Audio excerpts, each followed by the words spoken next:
Dr. Jeffrey Neal, and in the past 2 years, I coached 3 of the New York Times Summer Reading Contest winners out of 20,000 submissions. 21 of my workshop scholars were runners-up for first prize or were awarded honorable mentions. My seminars are fun and inspirational, and here you can get some of the strategies for free that my award-winning students use.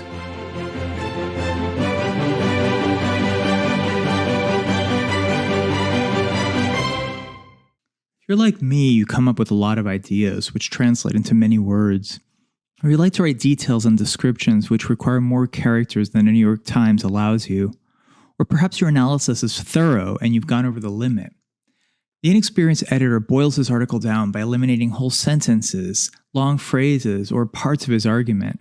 You may end up having to do a little of that, but you can cut back on about a third of your essay just by doing these tricks. They do not eliminate ideas, just words. Number 1, replace verb phrases with a verb. So make a commitment is just commit. Take a rain check becomes postpone, and give a compliment is flatter. Number 2, use strong verbs instead of verbs with adverbs in other words. He screamed loudly like an animal becomes just he howled. The stock market decreased significantly is edited as the market plummeted.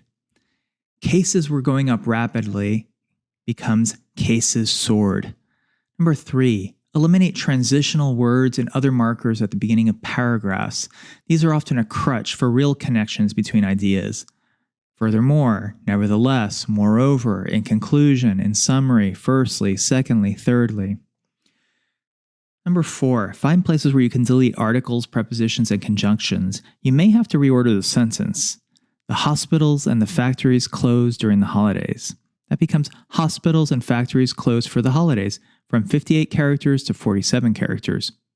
Number 5, get rid of statements of the obvious and redundancies.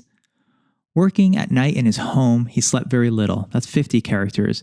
We can turn this into, he toiled all night at home, which is only 27 characters. In this last sentence, I took out a few prepositions, at and in, as well as the possessive pronoun his. I also deleted the phrase, he slept very little, since it goes without saying, if he toiled all night, he wasn't sleeping. At times, we state the obvious without realizing it. I was alert and vigilant becomes I was vigilant. Because vigilant captures the idea of being alert and watching one's surroundings, so you don't need to add alert. He was immature, unseasoned, and inexperienced. Well, that can just be he was naive.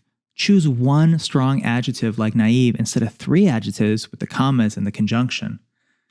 Please stay tuned for all my videos as I will be giving you lots of tips for writing elegant and effective essays for the New York Times Summer Reading Contest.